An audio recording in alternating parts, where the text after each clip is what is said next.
The river's secret. The night was quiet on the alien world. 2 pale moons floated above the sky, their light bending across the dark forest. The trees stood tall, their leaves glowing faint green, and the wind carried a low whisper. At the edge of this strange forest flowed a wide river, its water thick and black like melted glass. It was here that a young explorer named Lyra walked alone, her boots sinking into the damp soil.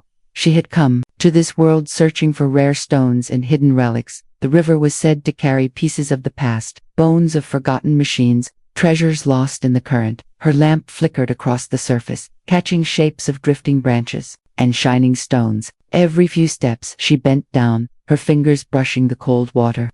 Most of what she found was ordinary, broken shells, smooth rocks, strange weeds. But something inside her whispered that tonight would not be ordinary.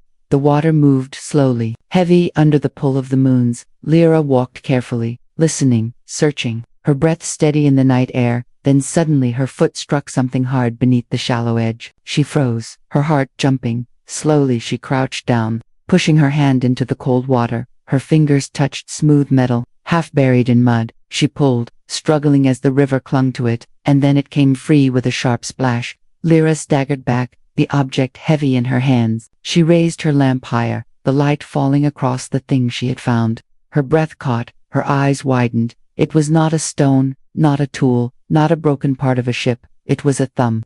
A massive thumb made of metal. Its surface glowed, faintly, strange symbols carved deep into it. The edges looked torn, as if ripped from a greater hand. Lyra's voice trembled as she whispered, "This is no relic. This is a warning." The thumb was cold, colder than the water itself. It seemed to hum softly in her grip, vibrating like a living heart. She turned it, watching the symbols shimmer in pale blue light. They were not random.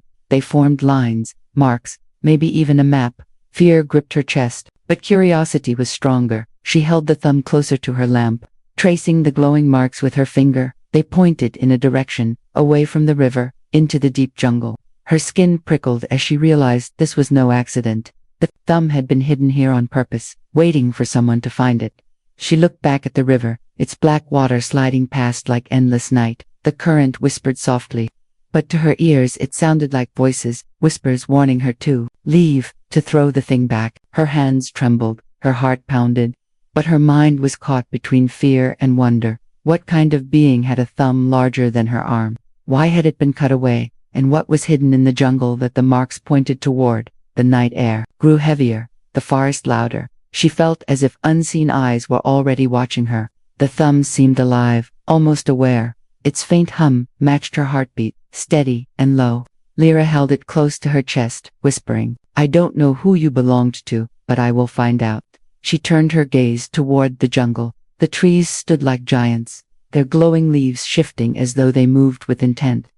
The path ahead was dark, dangerous, and full of secrets, but Lyra knew she could not walk away now. The thumb had chosen her, or perhaps the river itself had. Her search for simple stones was over. Now she carried a piece of something far greater, something broken, something hidden, something waiting. The moons above sank lower, shadows stretching. Across the sand, the black water rolled on, swallowing her footprints. The river no longer looked like a simple stream. It looked alive, like a guardian that had been hiding its treasure, and Lyra, without meaning to, had taken the first piece of a sleeping mystery. She glanced once more at the thumb, its symbols glowing faint in the dark. Her heart beat fast, her breath shallow, but her eyes burned with resolve. She stepped away from the riverbank, into the waiting jungle. Behind her, the current whispered louder, as if warning her that what she carried would not only reveal secrets, it would also awaken dangers long forgotten. The night swallowed her figure as she disappeared among the glowing trees. The thumb hummed faintly in her grip. The river flowed on in silence, but deep beneath its black surface, something else stirred. The water shifted as if disturbed by a buried shape. The thumb was not the only piece hidden there. The river still held more, waiting for the right time to rise. The forgotten machine. The jungle stretched wide before Lyra, glowing faint under the pale moons. Each tree was tall, its roots twisting deep into the ground, its leaves shining faint green. Strange insects crawled across the bark, their eyes glowing like small lanterns. The air was heavy, filled with the smell of moss and the quiet hum of life. But in her hands, Lyra carried something that did not belong to this place. the metallic thumb, cold and humming, its strange marks glowing faint blue. Her boots sank into soft soil as she followed the direction carved into the thumb. Every mark seemed to point deeper, guiding her like a silent hand. She kept her lamp raised high, its weak light pushing back the shadows. Yet no matter how bright her lamp shone, she felt as if the jungle itself was watching. Branches creaked without wind, leaves shifted when she did not move. It was as if the forest knew what she carried, and it did not like it. Lyra pushed forward, her breath steady but her chest tight. She whispered to herself, just follow the marks, just follow them. The thumb vibrated gently, like a heart beating against her palm. Each step made the symbols glow brighter, as though the relic was pleased. But the further she went, the colder the air became. The jungle was alive, yet silent. The usual sounds of night, insects and distant birds faded. All she could hear was her own breath and the soft hum of the thumb. After hours of walking, the ground sloped downward. Roots tangled like broken chains, vines hung heavy from the branches. Her lamp flickered as she stepped into a clearing. At first she thought it was only more forest, more trees and shadows, but then her eyes widened. Her heart stopped. The soil ahead was broken by something massive, something ancient, a shape too smooth, too sharp to be stone. It was a hand, a giant, metallic hand buried halfway under earth and roots. Lyra froze, her breath caught in her throat. The fingers stretched long, covered in moss and dirt. One finger was missing, torn at the edge. Her hands shook as she looked at the thumb she carried. It matched perfectly the missing piece of the buried hand. Her chest tightened, fear and wonder twisting together. She stepped closer, her lamp shaking in her grip.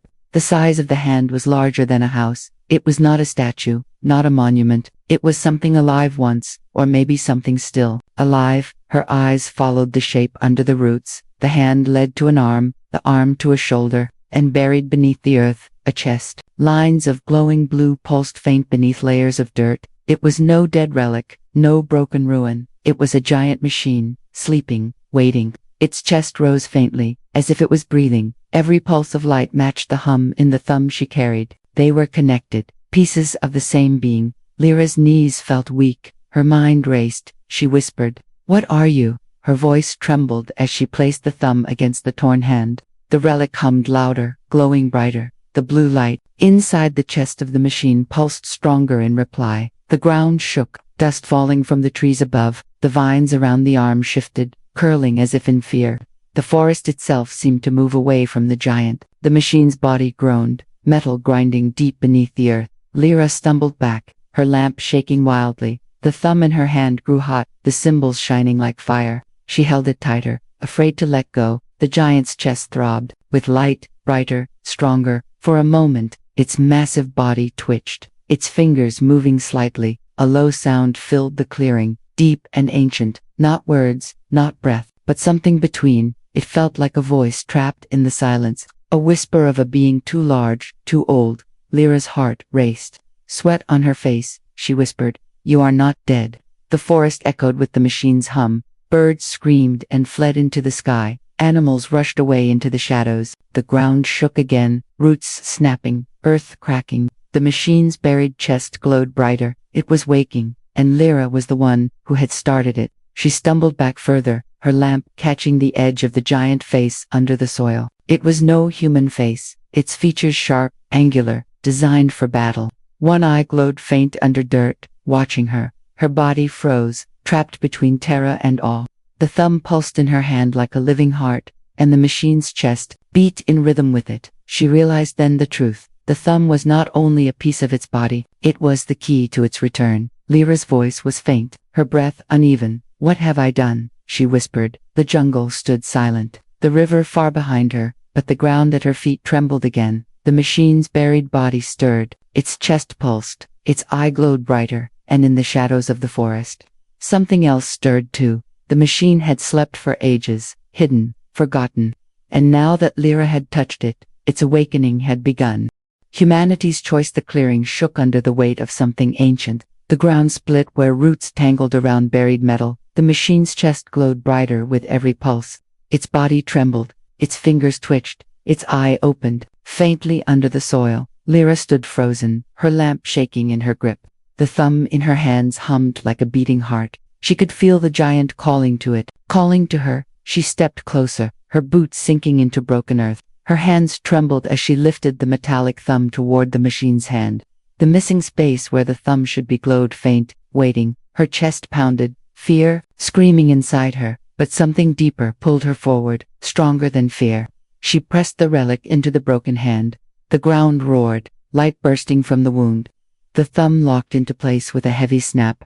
The machine shuddered, the forest crying out with the sound of snapping roots, its chest lit with fire, blue light spilling from cracks in the soil. The trees shook, the earth trembled, animals ran in panic. The giant rose slowly, its arm lifting from the ground, its face broke free from dirt and roots, its single eye glowing like a star. Lyra stumbled back, her breath sharp. The machine stood half buried, towering above the jungle. Its voice rumbled like thunder, deep and heavy. It spoke in words old but clear. I was a guardian, but I was betrayed. Lyra's heart raced, her eyes wide. She whispered, "You can speak." The machine's head tilted, its eye dim and tired. It said, "Long ago, my kind built walls against the darkness of the stars. We were protectors, but our own turned on us. They tore us apart, piece by piece, and cast us into the rivers and forests of forgotten worlds." Its gaze lowered to her, sharp but gentle. "And now, a human finds me, small in body, but fearless in spirit." The jungle groaned around them, the air grew heavier, the night darker, as if other things had heard the awakening. Lyra swallowed hard, her voice shaking. "Why me?" The machine's chest pulsed with light. It replied, "Because your kind is different. You do not need power to win battles. You have patience, courage, and the will to try when others fall." Its massive body leaned forward, its giant hand pressing into the soil. "You woke me when all others failed. The choice is now yours." Lyra's throat tightened. The giant's words pressed heavy into her mind. She had not come here to find a guardian, not to uncover war machines. She had come searching for simple stones, for relics she could sell. Yet here she stood, holding the trust of something older than her world. Her lamp flickered against the glowing chest. Her voice was faint. "If I woke you, what happens now?" The machine's head rose, its eye shining across the jungle. "Now, danger will return," it said. "My enemies will feel my pulse. They will come, they will hunt, and they will not forgive." The words sent a chill through her body, but then its voice softened. "Yet you are not alone. Humanity is stronger than it knows. You have already done what giants could not. You carried courage into the river, and you found me." The silence that followed was deep. The hum of the machine, the whispers of the forest, all blended into one. Lyra felt the weight of her choice. She could walk away, leave the machine too, sink back into sleep, or she could stand beside it, face whatever came next. Her fists clenched, her fear heavy, but her eyes burnt bright. She lifted her lamp, her voice steady now. "Then I choose to stand." The giant's chest glowed brighter, its body rising higher. It bowed its massive head toward her, not to her strength, not to her power, but to her decision, to her courage. Its voice rumbled low. "Then humanity's path begins here, far beyond the jungle." The river stirred again. Its black waters shifted as if hiding other shapes, other pieces, other machines waiting to wake. The moons above cast long shadows. The forest trembled as unseen eyes opened in the dark. Lyra stood at the giant's side, the thumb still glowing faint in her grip. The first guardian had returned, but the war of the forgotten had only just begun.